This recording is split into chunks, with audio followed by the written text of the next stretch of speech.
네, 월가의 헤지펀드와 그리고 로빈후드, 개인 세력 간에 벌어지고 있는 공매도 전쟁의 충격이 워낙 커서 그런지 후유증이 계속 이어지고 있습니다. 월가의 최대 관심은 12년 만에 발생한 이 마진콜 현상에 대해서 주식 관련 헤지펀드가 앞으로 어떻게 행동을 할 것인지, 그리고 새롭게 출범한 바이든 행정부가 어떤 입장과 규제책을 내놓을지에 관심이 쏠리고 있는데요. 어떤 방향으로 가든지 국내 증시 입장에서도 큰 부담이 될 수밖에 없겠죠. 오늘은 한국경제신문의 한상춘 위원과 함께 이 이야기 나눠보도록 하겠습니다. 안녕하십니까? 네, 안녕하십니까? 미국 증시가 투기적 거래, speculative stock trading이라고 표현이 되어 있습니다. 확실히 어느 정도 전쟁, 공매도 전쟁에 투기적인 거래가 심화되고 있는 양상인데 오늘 증시 흐름은 어떻게 보셨습니까? 네, 증시에서 그 스페큘레이션이라는 네. 표현이 참 오랜만에 등장하죠. 그런 것이 오늘 증시의 모습이다. 그래서 오늘 그 주가가 다우지수 기준으로 한 300포인트 올랐지만 사실 이것은 특별한 의미는 없다 이렇게 보시됐습니다. 어제는 600포인트 넘게 떨어졌죠. 그다음에 오늘은 오전에는 그 한 600포인트 이상 또 올랐습니다. 네, 장막판에 이걸 그 반납하면서 300포인트 오고 나스닥도 마찬가지로 어닝 그 서프라이스가 됐지만 어닝 서프라이스 폭이 굉장히 적어서 후반에는 이렇게 낙폭을 줄이는 낙폭이 커지는 그러니까 상승폭을 줄여버리는 네. 그런 모습을 보였는데요. 월가에서 보면은 이렇게 지수의 그 등락, 뭐 600포인트 올랐느냐, 300포인트 떨어졌느냐 이런 쪽이 이제 어제 같은 경우에는 600포인트 넘게 떨어졌느냐, 오늘 300포인트 올랐느냐 그런 의미보다는 변동폭 확대에 더 주목하고 있다 이렇게 보겠습니다. 우리가 보면은 하이먼 민스크의 항상 이론에서 보면 이 워브링 마켓에서 변동성이 확대되죠. 그다음에 이것이 이제 사실 그 헤지 펀드의 공매도라든가 이런 게 증거금 부족 현상이 이렇게 낮은 마진콜이 될 때는 덤핑이 되거든요. 덤핑되면 프레시 크래시 같은 이런 현상이 나타나기 때문에 이런 그 변동폭 확대에 더 주목한다는 걸 말씀드리겠습니다. 지수가 하루에 오르냐 내리냐 이 의미보다는 여기에 더 관심이 되고 있다고 보겠습니다. 그래서 전 앵커도 지금 스페큘레이션이라는 단어를 썼습니다는 지금 미국이 갑작스럽게 이 텍스 마닝 기법에서 어조의 무슨 시장점에 무슨 언어를 많이 담고 있느냐 이거의 증시의 분위기인데요. 지금 보면 공매도, 투기장 뭐 이렇게 해서 보겠습니다. 공매도, 투기장, 마진콜, 딜레버리지, 증거금, 헤지 펀드 뭐 이런 식의 이게 나오고 있습니다. 그래서 이것이 질적으로는 상당히 좀 굉장히 악화돼서 아마 이 용어가 대체로 보면 시청자는 언제 생각하십니까? 리먼 사태 때 터졌던 그때는 미 관련된 용어들이 지금 다시 이렇게 나오는 상황이거든요. 네. 그때 낙인 효과, 스티그마 이펙트이기 때문에 그때보다는 빨리 튀어나오는 겁니다. 왜냐하면 그때는 이렇게 위기를 당해서 얼마나 많은 고통을 당했기 때문에 그때에 이렇게 안 좋은 소식들이 확 터져나오는 거거든요. 그래서 이런 용어들이 나오는 게 그만큼 상황이 심각했다가 보다는 그런 낙인 효과가 겹쳐서 갑작스럽게 이 문제가 불거질 수밖에 없다 이렇게 보겠습니다. 그래서 이 공매도 전쟁의 후유증들이 지금 나타나고 있는 이런 상황인데요. 그래서 CNBC라든가 뭔가 보면 지금 이렇게 게임스탑이라든가 이런 쪽의 주가 흐름에 대해서 더 관심을 갖는 이런 모습들이고 CNBC 관련돼서 금융위 당시에 그 베테랑 증시와 관련된 베테랑 경륜을 다 갖췄던 사람들이 일제히 그 해설하는 시각도 가마 눈을 보실 겁니다. 그런 측면에서 지금의 월가 입장에서는 지금 주식 관련된 헤지 펀드들이 오랜만에 마진콜이 발생했거든요.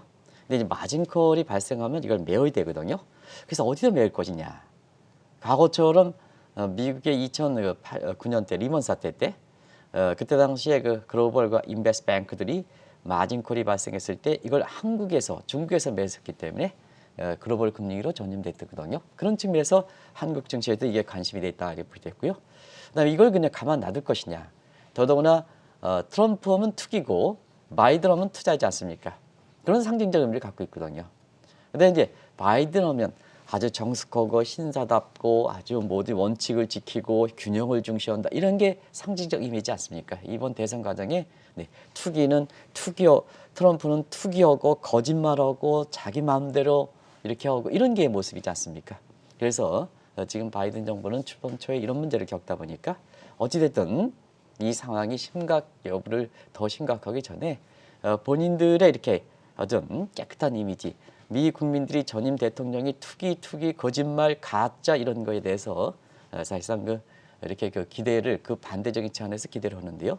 그런 측면에서 이 투기 장세를 조기에 이렇게 이것을 선제적으로 대처하기 위해서 과거의 도드-프랭크법 금융위기 재발 방지에서 말했던 도드-프랭크를 당초 일정보다 좀 앞당겨서 이렇게 추진하지 않겠느냐. 그러면 월가가 지금 상태에서는 어떻게 될 것이냐 하는 것이 지금 최대 초미의 관심이다 이렇게 보게 됐습니다. 아무래도 실적 시즌이다 보니까 말씀을 하는 도중에 계속해서 속보가 전해지고 있습니다. 오늘도 장 마감 이후에 비자가 실적을 공개했는데요. EPS는 예상치를 상회했고 매출도 한번 확인을 해볼까요? 실적 관련 경우에는 지금 EPS가 예상치를 상회하면서 호실적 기록했다는 점 전해드리겠고요. 또 노바백스가 이 코로나19 백신과 관련해서 89%의 임상 효능 효과가 있다라고 속보가 나온 점도 함께 전해드리도록 하겠습니다. 앞서서 위원님과 화면을 이제 공유해서 보는 도중에 위기 관련 용어가 상당히 많이 나왔습니다. 이게 어디서 많이 들어본 것 같기는 한데 어렵게 느껴지거든요. 마진콜이 정확히 무슨 용어인지도 설명 부탁드리겠습니다. 네, 사실 실적 발표에서 이게 굉장히 좀 어렵긴 한데, 그래서 이렇게 중간중간 띄게 해서 이렇게 해설해 드리는 것을 좀 양해 좀 부탁드리겠습니다. 마진콜, 금융위 당시에 국내에서 아마 한국경제TV에서 처음 소개했을 겁니다. 네. 그때 당시에 마진콜 딜레버리지 이렇게 해서. 근데 이것이 이제 우리 국민들한테 많이 알려진 거는 영화 마진콜이라는 영화가 있었죠. 그렇죠. 빅쇼트, 마진콜이 금융위 당시에 배경으로 한 흔치 않은 사실 경제 관련된 것은 상당히 좀 어렵게 느끼기 때문에 특히 금융위와 관련된 이렇게 관련된 배경이 아무리 흥미진진한다 하더라도 또 피해가 많다 하더라도 관심이 없다 하더라도 관계국고 수익을 따져야 되기 때문에 경제에 관련된 주제는 보통 영화로 하지 않는데요. 워낙 그때 당시에 도덕적 해이금 문제가 많이 발생해서 마진콜 이 영화가 국내에도 많이 이렇게 소개돼서 마진콜 영화가 굉장히 친숙해졌을 겁니다. 사실 주식과 관련된 공매도 문제가 헤지펀드의 마진콜 발생 문제가 사실 금융위 이후에 14년 만에 2007년 정도서부터 이제 주식 관련된 글로벌 헤지펀드들이 이 마진콜이 발생했거든요. 그 후에 14년 만에 결과적으로 보면 처음 발생했다. 의미가 있는 쪽에서.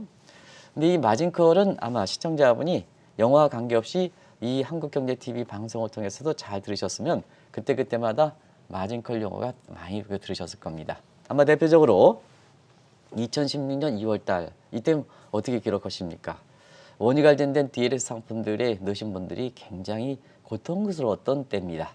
지금 국제유가가 배럴당 50달러 넘고 있습니다. 나는 그때 당시에는 16달러까지 이게 폭락했습니다. 그러다 보니까 원유와 관련된 각종 DLS 상품이라든가 펀드 자체가 이 원베이스가 팍 떨어지다 보니까 사실 증거금 부족 현상이 발생하면서 마진콜이 발생했던 당시가 그때에서 아마 한참 많이 거론됐었고요. 그다음에 2017년 12월 달에 비트코인이 우리나라의 지금 경제부총리인 홍남기 당시의 국무총리 조정실장이자 비트코인 대책반장이셨던 홍남기 대책반장의 이렇게 정책에 실효해서 그때 당시에 우리나라의 비트코인 거래량이 전 세계의 21%를 차지했거든요. 우리나라가 어떻게 대처하느냐, 비트코인 문제하고 전 세계 비트코인에 영향을 미쳤던 겁니다. 이때 비트코인 대폭락이 됐죠. 그러면서 비트코인과 관련된 펀드들 이런들이 마진콜 현상이 발생했다 이렇게 보시면 되겠습니다. 그러면 마진콜은 뭐냐? 마진콜은 은행의 지급 준비일과처럼 생각하시면 되겠습니다. 각종 펀드들이라든가 이런 쪽은 사실 고객과 신뢰를 유지하기 위해서 원금이 들어오면 어느 정도 증거금을 확충 시켜놔야 됩니다. 근데 사실 왜 그러냐면 은행을 한번 생각해 보겠습니다. 네. 은행은 대출금리가 높죠. 예금금리보다. 그런데 고객 입장에선 예금금리는 수익금리고 대출금리는 비용금리지만 거꾸로 은행 입장에서는 대출금리가 수익금리고 예금금리가 비용금리란 말이에요. 네. 그럼 은행은 수익이지 않습니까? 수익이면 뭐냐? 고객이 들어온 비용금리에 해당되는 예금이 많이 나오면 정부의 규제가 없으면 수익이 더 높기 때문에 대출 쪽으로 전부 밀어붙이거든요. 그러면 자 은행에 갖고 있는 예금에 들어온 것을 다 대출하면 자 전앵커가 어느 날 갑자기 이렇게 어떤 순간에 돈이 좀 부족해서 은행에 더 갔더니 예금은 몇 조 원 잡혀 있다 하더라도 사실은 이렇게 지급 준비가 없으니까 네. 내 요구에 대해서 전앵커의 조그만 100원 요구에 대해서도 이것이 이렇게 그 응하지 못하는 뱅크런 사태가 발생하거든요. 네. 그와 마찬가지로 인베스트 뱅킹에서도 예금에 해당되는 이러한 그 펀드들 상품에서든 고객과의 신뢰를 위해서 사실 증거금 제도를 이렇게 하는 거거든요. 근데 너무 이렇게 최근처럼 헤지 펀드들이 이렇게 사실 그 로빈 후드에 그 뒤치면서 패배하면서 굉장히 손실이 많이 발생했을 때는 바로 그 증거금의 보존이 사실 그 채워지지 않은 상태에서 부족분이 발생한다. 그 부족분이 바로 그걸 채워넣으라는 요구, 감독당에서 그걸 채워넣으라는 요구가 바로 마진콜에 해당된다. 네. 그러다 보니까 마진이 있지 않습니까? 마진. 전에 거가 데이터 틀 때 호수에게 가면은 다 그러면 호수 주변이 있지 않습니까? 호수 주변이죠. 호수 주변에 자 거기에 딱 해서 가운데 돌을 던지면 리플 이펙트 잔물결이 되면서 마지막에 거쳐서 그 잔물결이 마지막 끝이는 데가 호수 주변이거든요. 네. 호수가요. 그러면 그 멈추게 되죠. 그래서 보통 최후의 통첩이다. 최후의 통첩에 해당된다 이렇게 보겠습니다. 그런 의미를 갖고 있다 이렇게 보겠습니다. 그리고 반드시 지급 준비율 이렇게 부족할 때는 뱅크런 사태와 마찬가지로 증거금 부족했을 때 받을 때는 사실은 그 펀드런 상태가 발생하기 때문에 반드시 이걸 채우라 하면 반드시 응해야 된다 하는 것을 꼭 좀 말씀드리겠습니다. 헤지펀드 쪽에서 수익이 계속해서 떨어지고 원금이 줄어들다 보면 마진콜이 생기는데 이 의미가 이제 증거금이 일정 수준 이상 부족할 때 보전을 하라라고 전화를 받아서 마진콜이라고 하더라고요. 네네. 용어에 대해서 먼저 설명을 들어봤습니다. 주식 관련 헤지펀드들의 이 마진콜이 발생할 때 아마 투자자 여러분이 가장 고민하시는 부분이 금융위기로 악화되지는 않을까 이 부분일 텐데요. 어떻게 보십니까? 마진콜은 전화로 받아서 이게 마진콜이 아니고요. 네네. 사실 그 영화상에서는 이렇게 전화를 해서 마진콜인데 자동적 균형입니다. 네. 그래서 감독 당국에서 이렇게 되기 때문에 자동 균형이기 때문에 증거금 부족하면 반드시 그 통보 여부와 관계없이 응해야 된다는 걸 말씀드리겠습니다. 왜 그러냐면 펀드 상품이라든가 이런 거는 고객의 자산을 운영하는 거 아니겠습니까? 네. 그럼 고객과의 신뢰 관계가 생명입니다. 그렇죠. 고객의 생명이기 때문에 사실 그 고객의 그 이렇게 불안하게 하는 이런 문제에 대해서는 여러 가지 후유증이 많기 때문에 왜냐하면 어떤 그 우리나라의 옵티머스의 자금 번 사람들 같은 경우는 평생 동안 야쿠르트 아줌마 같은 경우에도 평생 동안 해서 돈 좀 벌어오겠다고 어떤 거 아니겠습니까? 그렇다면 이걸 아주 소중하게 고객 자산을 관리해야 되는 게 결국 그 자금들을 받아야 된 펀드라든가 이런 사람들이 관대된 사람들이 아주 생명이거든요. 지금은 어떻습니까? 지금은 이 소셜 네트워크라든가 이런 것 때문에 이런 그 펀드 운영 주체자들보다 정보 습득이라든가 아니면은 그 리서치 능력이라든가 그다음에 이런 측면에서 사실 고객들의 그 위상이 굉장히 많이 올라가서 지금 미국처럼 헤지 펀드와 로빈후드 간의 공매도 전쟁에서는 로빈후드가 이기는 아주 이런 현상이 발생하고 있지 않습니까? 이례적 현상이 발생하지 않습니까? 네. 그러면 시간이 가면 갈수록 이 펀드들 같은 경우는요. 고객에 대해서 신뢰 유지가 아주 더 중요한 겁니다. 그렇죠. 시간이 가면 갈수록. 근데 이제 한번 펀드를 보겠습니다. 그러다 보니까 이제 고객과 신뢰를 유지하기 위해서는 펀드 매니저들이 해야 될 3대 원칙이 있죠. 하나는 자 수익이 극대화시켜줘야죠. 일단 수익이 극대화시켜줘야죠. 그런 반면에 비용은 최소화시켜야 됩니다. 수익이 극대화되고 비용이 최소화되면 결과적으로 고객에 들어가는 뭐 배당이든 뭐든 형태의 사실 성과가 많이 지급되죠. 오늘 그 삼성전자가 배당을 굉장히 이례적으로 많이 하는 것 마찬가지로 네. 그와 똑같은 현상이 됩니다. 기업도 배당이 돼서 나를 믿고 투자했던 사람들한테 많이 돌려주는 거죠. 그리고 위험을 이렇게 최소화시켜야 되는데요. 지금 위험이 많이 발생하다 보니까 최소화시키려면 위험에 대해서 굉장히 민감한 센시티비티 이렇게 되지 않습니까? 이게 투자의 그 3원칙이다 이렇게 됐습니다. 이걸 철저히 지켜야 된다. 근데 문제는 그렇습니다. 이걸 지킬 수 있는 용어가 되느냐 하면은 그렇지 못하는 것이 지금의 시장 환경이다 이렇게 됐습니다. 그걸 한번 다음 자막을 통해서 같이 한번 볼게요. 그러면 자 헤지 펀드들이 고객과의 생명을 이렇게 되는데 생명을 지키지 못했다. 그러면 두 가지 케이스죠. 하나는 시장에서 퇴출되는 것. 퇴출된다면 옵티머스가처럼 퇴출된다면 사실은 뭐 퇴출도 아직 안 됐습니다는 정치권이 연기돼서 그런지 빨리 그런 걸 깨끗하게 청소를 해줘야 되는데요. 왜 청소하지 못하게 감독 당국에서 뭐 이렇게 뭐 딴 거는 다 요구하면서 그런 거 왜 청소를 안 합니까? 근데 빨리 청소해야 됩니다. 근데 이 청소하지 않으려면 자기 밥거리가 없어지지 않습니까? 매니펀드가.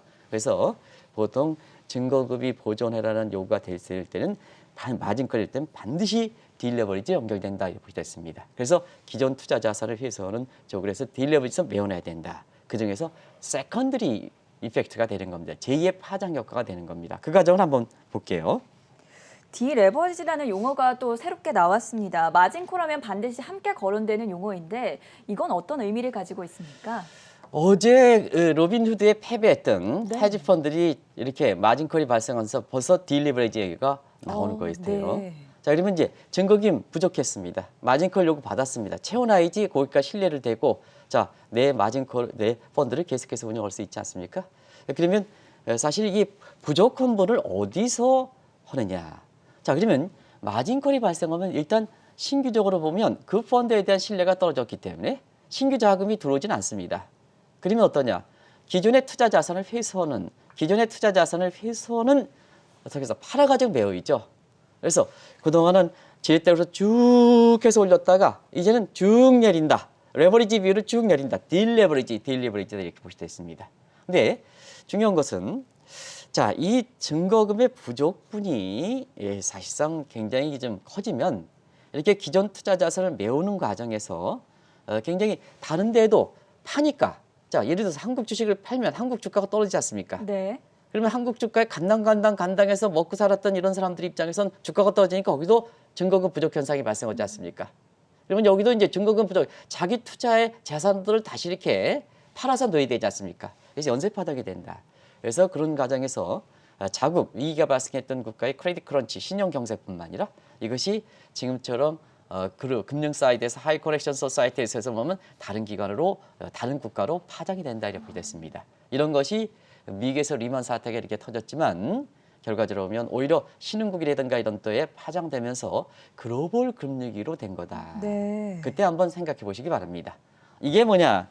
최근에 사실 그 글로벌 헤지 펀드에서 지금 그 로빈 후드와 공매도 전쟁 속에 이렇게 마진콜이 발생한 문제를 굉장히 CNN이라든가 백악관이라든가 이렇게 주목하는 것도 사실 사태 심각성이 그 정도 아니라 하더라도 사실 그때 당시에 미국에서 위기가 발생하지 않았을 것이 발생했기 때문에 어떻게 보면 지금까지도 그 연장선 차원에 있는 거거든요.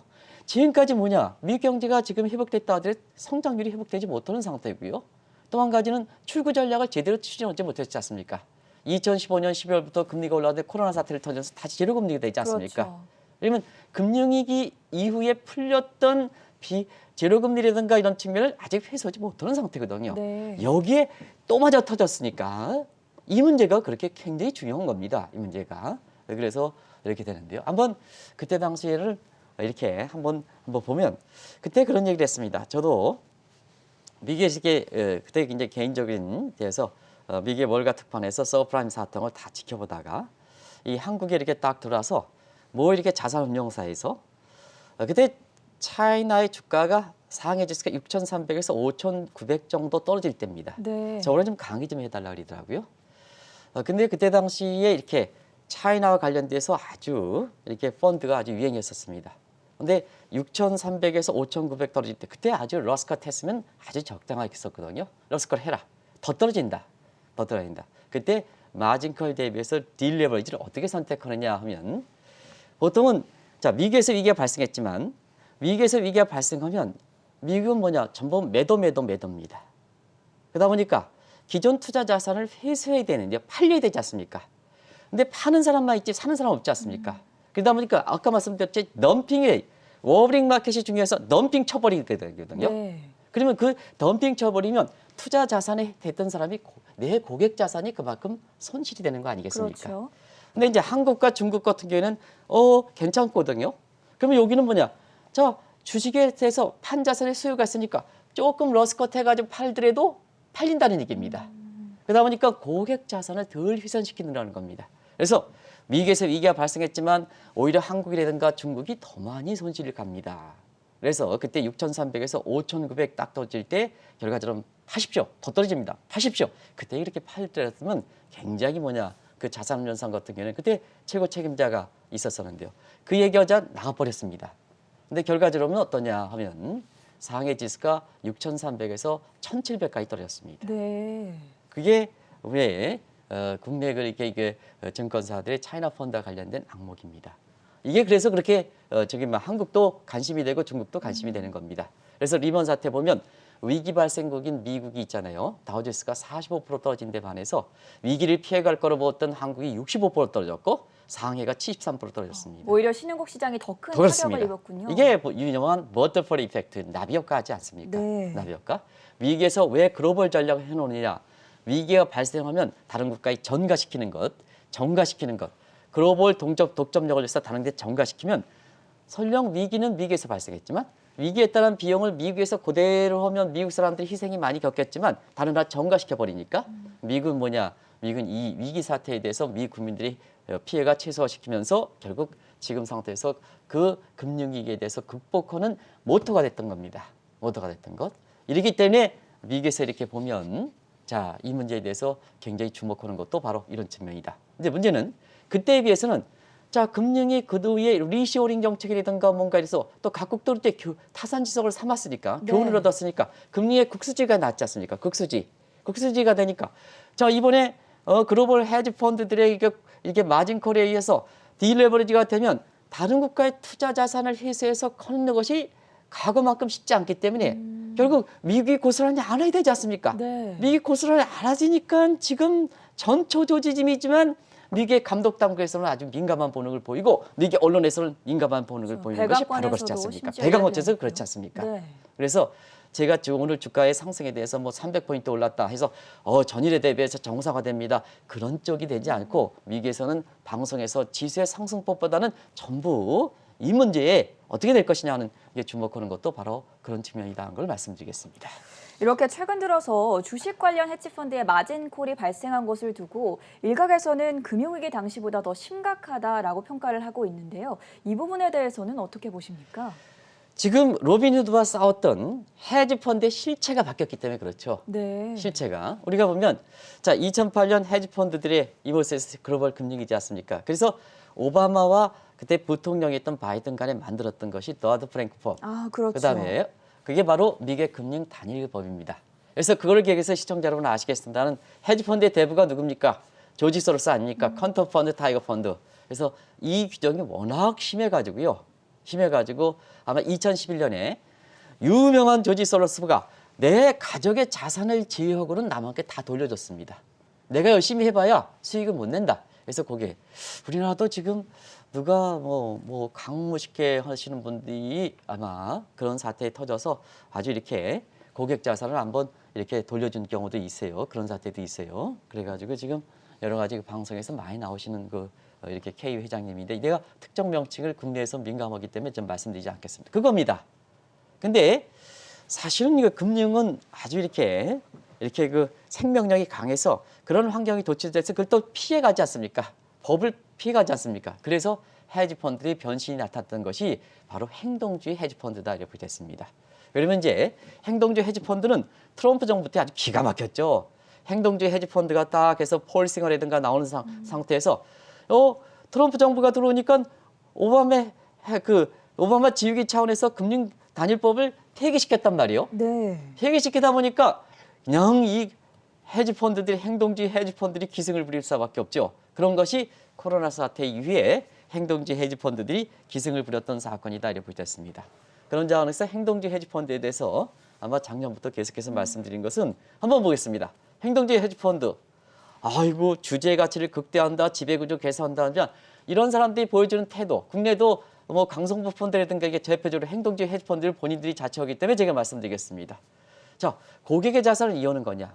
궁극적으로는 이 양반들이 이게 취하는 대책은 행동주의 헤지펀드, 대한항공 이렇게 볼 때 연합회 울프백절 밝혀서 1위대 전략으로서 결국 기업에 대상되는 기업을 고사시켜 버리지 않습니까? 그리고 자 행동주의 헤지펀드의 자금 운용을 한번 보겠습니다. 자금 운용 공매도 치죠. 주가가 하락한다. 공매도 쳐. 올라갈 때 뭐냐? 이렇게 콜옵션 하죠. 작년에 코로나 사태 이게 없었습니까? 지금 나타나는 거 작년에도 뭐냐? 나중에 말씀드리니까 니콜라 그런데 그렇죠. 테슬라 네. 공매도 치고 손정희가 콜옵션 해고 손정희 펀드가 변한 거냐? 이게 작년부터 지속됐던 상황이거든요. 이렇게 그런 사태가 지금 터지게 된 배경이다 이렇게 보게 됐습니다. 그래서 이러한 그 사태가 지금의 이렇게 코로나 이후에 상황이 이렇게 되기 때문에 이런 사태가 앞으로 어떻게 될 것이냐 하는 이 측면이 초미의 관심이 되는 상황이다 이렇게 보여졌습니다. 저도 그때가 기억이 납니다. 네, 그렇습니다. 같이 이제 방송을 하시면서 행동주의 헤지펀드의 움직임을 더욱더 주목을 해봐야 한다라고 조언을 해주셨는데 실제로 지금 굉장히 또 특별히 주목을 받고 있습니다. 이유를 어디서 찾아볼 수 있을까요? 공교롭게도 작년에 금융환경, 바이든 정부의 금융환경을 얘기하면서 네. 이런 공매도라든가 컬옵션이라는 게 너무 기승을 부리기 때문에 또 그거에 의해서 주가가 사실 기업들의 실적이라든가 관계없이 많이 올라가고 경우에 따라서 푹 꺼지기 때문에 아마 올해 금융 환경을 이렇게 예상할 때 12월 달에 아마 말씀드리고 올해가 더 기승을 부리지 않느냐. 근데 공교롭게도 연초 들어서 이와 같은 사태가 터지다 보니까 다시 작년 상황을 뭐든지 전조조짐이 있습니다. 작년 상황을 시청자 여러분께 같이 한번 볼게요. 다시 한번 말씀드리면 코로나 사태 이후에 행동주의 헤지펀드들이 절대 기회가 되면서 하락할 땐 공매도 치고 상승할 땐 콜옵션 레버리지, 콜옵션 레버리지 치는 거죠. 그런 것이 자 작년에 니콜라와 테슬라 공매도 이렇게 쳐는 상태에서 손정희는 콜옵션 사례, 테슬라 관련해서 굉장히 아마 작년에 방송도 많이 하셨을 네. 겁니다. 그게 극초화됐던 것이 이번의 모습이다 이렇게 됐습니다. 근데 이제 투자 수익을 극대화하고 굉장히 고객을 이연다 하지만 먹고 튀는 이런 비일비재 현상이 작년에도 많이 발생했지 않습니까? 그게 금융이 뭐냐 질적이 굉장히 악화된 거죠. 그게 거품으로 표시하고 모 표시하고 이런 쪽으로 이렇게 나타났던 거죠. 그래서 이번에 한번 보겠습니다. 작년에 이렇게 테슬라가 이 공매도 매도 세력에 의해서 굉장히 피해를 봤던 것 같습니다. 네. 그래서 이번에 사실 그 헤지펀드와 로빈후드 간에 탁 연대가지고 로빈후드가 될 때 좀 테슬라의 일론 머스크가. 일론 머스크 어디에 손들어줬습니까? 저 트윗을 또 올렸더라고요. 트윗에 올려가지고 네. 로빈후드 연대회 때 그렇죠. 힘을 줬지 않습니까? 네. 그래서 그때 악몽 때문에 이런다 이렇게 보여졌습니다. 그래서 로빈후드를 격려하는 이런 그 사태가 발생하고 있고 또 한 가지는 손정희 보겠습니다. 네. 저도 이 손정희에 대해서는 굉장히 막 투자의 귀신이다 이렇게 해가지고 M&A 귀신이다 이렇게 했는데요. 작년부터 완전히 바뀌었습니다. 인식이. 그래서 워렌 버핏 투자 기법을 한다는 게 작년 초에 아주 정석 투자한다 남한테 피해 투자한다 이렇게 하는데 작년 7월서부터 컬옵션 하고 뭐 해가 그것도 컬옵션 레버리지 치고 그렇죠. 이렇게 해서 빵 종목들 많이 올렸다 이런 그렇습니다. 이야기 있었죠. 그래서 굉장히 전통적 투자 기법의 워렌 버핏과 이렇게 아주 다른 이렇게 방법으로 갔기 때문에 결국 손정의 실체가 뭘 것인가. 그래서 워렌 버핏과 비교해서 대조적인 표도 아마 한국경제TV를 통해서 했던 겁니다. 그런 것이 비일비재가 터지면서 바로 뭐냐 지금 것처럼 이렇게 아주 정점 사태가 돼 있다. 어떻게 올 것이냐. 백악관이 예의주시하고 보죠. 네. 그다음에 경제 컨트롤 타워는 제닛 옐런도 예의주시하고 어제 FMC 끝나서 뭐든지 이렇게 제로금리 상태라든가 BS 문제에 대해서 대대적으로 건드리지 않았습니다는 이 시장의 이런 투기적 잠에 대해서는 주목하겠다는 게 제롬 파월의 입장이지 않습니까? 그래서 지금 상태에서는 바이든 정부 입장에서는 자 월가의 관심은 당초 일정보다는 이 단일금융법 도드 프랑크를 앞당겨 추진하는 게 아닌가 하는 이런 시각이 지금 만만치 않게 제기된다. 그래서 오늘 게임스톱과 같은 이런 것이 증거금 보존 문제, 증거금 확충 문제 되면서 레버리지 비율이 축소되니까 가격이 떨어지는 거죠. 그러면 거기에 불안정이 떨어지니까 오늘 시장은 좀 반발 매수가 들어가는 거죠. 네. 이렇게 해서 지금 그렇게 입장이 된다 이렇게 보여졌습니다. 그렇다면 계속해서 언급해주고 계신 도드 프랭크법, 그러니까 오바마 지우개 차원에서 트럼프 정부 때는 어느 정도 압박을 받았었던 것 같아요. 이 부분에 대해서도 설명해 주시죠. 네, 사실은 도드 프랭크법이 부활된다면 도드 프랭크법의 내용을 한번 보겠습니다. 네. 그냥 시간이 어느 정도 많이 돼서 제가 그냥 자막을 보고 하겠습니다. 그래서 요거 규제한다는 얘기입니다. 트럼프의 오바마 지우개 타에서 기승을 부리는 요거 규제한다는 얘기. 어떻게 규제할까? 도드 프랭크법 부활. 어떤 내용이냐? 지금 자막을 보여주시기 바랍니다. 다음 장면을 보겠습니다. 일단은 증권사의 프롬프트 트레이딩 요거 규제 강화합니다. 프롬프트 트레이딩 규제할 때는 뭐냐? 대부분 헤지펀드의 증거금을 대폭적으로 확대해야 지금 벌써부터 나오죠? 지금 뭐냐? 이번에 이렇게 로빈후드 같은 경우는 개인들 입장에서도 어제도 그런 말씀드렸습니다. 그동안은 증거금 보존 문제에 대해서는 자 기관들이 해당되는데 펀드에 해당되는데 이게 로빈후드로 확장, 개인 투자로 확장되는 게 아니냐 하는 쪽도 되어 있습니다. 네. 그 내용이 오늘 그대로 나왔습니다. 그래서 증거금을 확충하는 문제가 되면서 로빈후드가 게임스톱이라든가 이런 게 주가가 안정되는 요인이 오늘 되겠죠. 그래서 이 증거금 부족. 두 번째는 볼커홀이 강화되지 않겠느냐. 이 볼커홀은 뭐냐면 자 시소에서 이게 이제 있습니다. 근데 전앵커가 자금을 줬습니다. 근데 요거 자금을 딱 하면 조금만 주더라도 이렇게 쭉 해서 올라갑니다. 그럼 원금이 자 100이다 하더라도 쭉 올라가면 레버리지 비를 10배, 100배로 이용할 수 있다는 얘기입니다.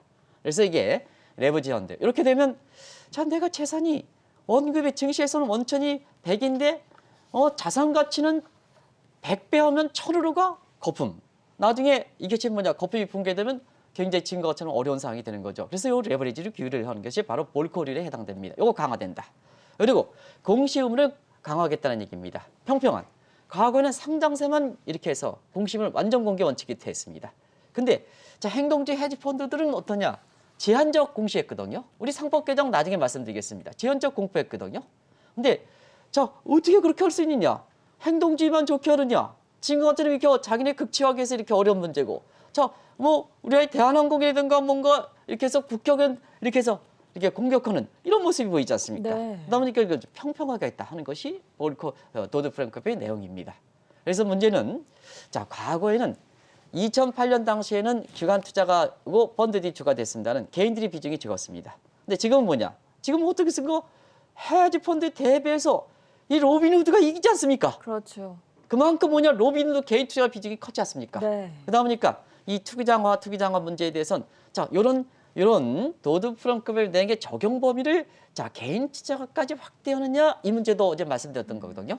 이게 미국의 증시에서 보면 지금 주가 미국에서 보면 로빈후드 개인 투자가 비중이 높으면서 주가를 굉장히 많이 좌지우지하지 않습니까? 여기에 확대 적용한다 하면 미국의 증시 모습이 굉장히 많이 변할 수가 있죠. 그게 바로 지금의 전쟁이 발생하기 전 이렇게 숨을 죽이는 이런 상태의 월가 모습이다 하는 걸 말씀드리겠습니다. 어떻게 보면 월가가 가지고 이런 문제가 우리의 경우에는 공매도와 행동주의 헤지펀드 문제를 모두 가지고 있다라고 볼 수 있을 텐데 우리가 먼저 사태의 심각성을 인지할 필요가 있지 않겠습니까? 네, 우리가 또 경매도 문제, 개인 투자 비중이 동학개미 비중이 세계보다 가장 크죠. 그렇죠. 그리고 뭐냐, 우리는 과거에 이 공매도 싸움에서 사실 그 2008년에 헤지 펀드들이 마진콜 발생하면 우리에서 자금이 빠져나가는 우리 주식을 처분해서 자금이 빠져나가는 과정에서 미국의 다우존스는 45% 받았는데 우리가 65% 받았거든요. 네. 우리가 똑같은 문제죠. 똑같은 문제에서 같이 한번 이 문제는 남의 나라의 문제는 아니다. 왜 그 경제신문에서 이런 문제를 과거에 미국의 그 금융위기 때문에 우리가 크게 당했는데 경제신문에서 일면톱으로 왜 장식하지 않았을까 하는 이 측면을 한번 생각해 보시겠습니다. 그러면 월가의 공매도 문제는 우리에게 더 많은 시사점을 던져주거든요. 그래서 지금 공매도 재개 문제 오늘도 뭐 국회에서 공청회인가 뭐 한다입니다는 이게 공매도 재개 문제를 항상 한국경제TV에서 얘기합니다는 이게 재개 문제를 원칙적으로 반대하는 게 아닙니다. 재개를 하는데 정책이란 건 성숙 여건이 되지 않느냐. 자, 일부의 시각대로 공매도를 그 재개했다고 이렇게 보면 자, 지금 동학개미 힘이 커졌습니다. 미국에서는 공매도 재개했는데 지금 같은 이렇게 오히려 거꾸로 이렇게 공매도 전쟁이 치러지는 과정에서 증시가 아주 혼탁한 양상을 보이거든요. 만약에 공매도를 연초라 그 전에 저에게 났다면 우리는 어떻게 될 것이냐 하는 문제거든요. 그래서 섣부른 공매도 재개하면 지금 정책 여건이 성숙되지 않았기 때문에 한국도 한국판 공매도 전쟁이 치러지는 과정에서 여러 가지 부작용이 발생할 수 있다는 걸 말씀드리겠습니다. 그리고 자 지금 우리가 공매도 문제에 관련해서 어떤 사람은 IMF에서 공매도 재개가 허용됐기 때문에 우리가 해야 된다. 이건 아니죠. 왜냐하면 공매도 동학개미 세력이 우리가 세계에서 가장 큰데요. 네. 그리고 우리가 또 보면 세계에서 이제는 경제 10위 정도 되기 때문에 왜 외국인의 시각에 우리가 맞춥니까? 지금 동학개미들이 외국인보다 더 많이 더 한다 해도 더 매수해가지고 이렇게 주가를 끌어올리는 이런 상황인데 어떤 사설에서 보면 IMF가 이렇게 공매도 재개하는데 우리가 안 가져가 금지가면 우리 해외 시각이 떨어져. 우리가 줘야지요. 우리 동학개미들의 이익을 증대해야죠. 그게 우리나라의 대통령이고 우리나라의 그 여당 국회의원을 비롯해서 하죠. 그 모처럼 이 IMF에서 공매도 재개 문제에 대해서 이렇게 얘기하면 자 여당 입장에서 우리가 알아서 처리하겠다. 모처럼 좋은 견해가 아닌가 생각합니다. 저도 그렇게 해서 전적으로 국제금융 30년 정도 사는 사람이 얘기하는 겁니다. 뭐 제가 뭐 잘해서 그렇다 때보다는 그만큼 해외 시각에 대해서 가장 친적인 성의 입장에서도 우리 경제 위상이 이렇게 커졌는데요. 특히 공매도 위상이 커졌는데요. 어떻게 해외에서 아직도 IMF적인 시각적인 측면에서 사설을 쓰는 논설위원이 있습니까? 이건 잘못됐다 하는 것을 말씀드리겠습니다. 그렇지만 상법 개정은 또 문제가 있다. 상법 개정을 보겠습니다. 기울어진 운동장을 만들었거든요. 자, 상법 개정 보겠습니다. 오너라든가 대표 기업의 불이익이 되는 쪽으로 상법 개정을 만들었습니다. 지금 우리 이 방송에서 지금 지켜보실 겁니다. 자, 지금 우리나라의 상법 개정을 보면 오너와 대표 기업 저렇게 헤지펀드들이 기승을 부리는데 우리 봅시다. 3% 의결 제한이 있고 그다음에 5% 이내에 대해서는 비공시효증입니다. 그러다 보니까 이 원칙에서 숨어 있다가 연합해서 스트레스 공격 이러면 우리가 어떻게 될 것이냐 문제입니다. 이 상법 개정만큼은 자 지금의 공매도 문제에 대해서는 여당이 취하는 정책이 다 그런 건 아닙니다는 괜찮다. 그러면 상법 개정만큼은 또 이게 심각하다는 얘기입니다. 스트레스 공격이 나올 가능성이 있거든요. 헤드펀드 그래서 연대 간에 네. 행동제 헤지펀드 간에 그런 측면에서 한번 개선 방안을 좀 보겠습니다. 그래서 공매도 재개 문제는 이게 원칙적으로 금지가 아니고 성승력 좀 더 지켜보겠다. 해외 시각도 이렇게 자 지금 거기도 제도 개선 나오는 것 공매도를 재개 문제를 좀 제한시키는 쪽으로 로빈후드가 등장했으니까 제한시키는 거로 나오는 거 아니겠습니까? 근데 우리가 앞서가 정책 단계에서 재개 잘못됐다는 얘기입니다. 이걸 좀 보고들이 단체했다는 얘기입니다. 이거 좀 다시 한번 마지막에 좀 보여주시기 바랍니다. 마지막에 자막이 안 되네요. 그래서 재개 문제 우리 입장에서 좀 결정해주라. 그리고 자 상법 개정이 문제입니다. 상법 개정이 팍 터놓으면 어떡하지 않습니까? 우리나라 국익을 만들면 좋든 싫든 대기업이 그 다음에 우리 그 어쨌거나 우리 사람들이 만들어낸 게 이 양극화 문제 이전에 그게 우리나라의 국부거든요. 네. 국부를 보호해야 되지 않습니까? 보호해야 되니까 자 이렇게 상법 개정에서 보면 포이즌 필이라든가 황금제나 차등 혈권 이런 상법 개정 빨리 좀 보완해달라. 이런 쪽으로 돼야 최근에 이와 같은 사태에 대해서 우리 국익을 보호하고 우리 동학개미를 보호하고 그다음에 그것이 바로 여당의 표를 얻는 거고 겨우도 현 정부가 제이노미스가 마지막으로 좋은 평가를 받을 수 있는 이런 고리가 된다는 걸 꼭 좀 말씀드리겠습니다. 외국에서 하기 때문에 공매도 재개된다. 해외시가 흐트러진다. 잘못됐다는 얘기입니다. 네. 우리가 위상이 그만큼 높아지고 동학개미 위상인데 정책 단계에서 외국인이 중요합니까? 동학개미 힘이 중요합니까? 외국인 이익이 중요합니까? 동학개미 이익이 중요합니까? 저는 동학개미 이익을 중요한다는 걸 말씀드리겠습니다. 월가의 최대 관심사로 떠오른 헤지펀드 그리고 개인 공매도 세력들, 개인 세력들, 로빈후드 세력들 간의 전쟁이 공매도 전쟁이 과연 국내 증시와 그리고 해외 증시에는 또 어떤 영향을 미칠지 자세하게 살펴봤고요. 공매도 문제와 관련해서는 좀 더 성숙한 구조적인 조건이 먼저 선결돼야 된다는 점에 대해서 확인해봤습니다. 지금까지 한국경제신문의 한상춘 논설위원이었습니다. 고맙습니다. 네, 고맙습니다.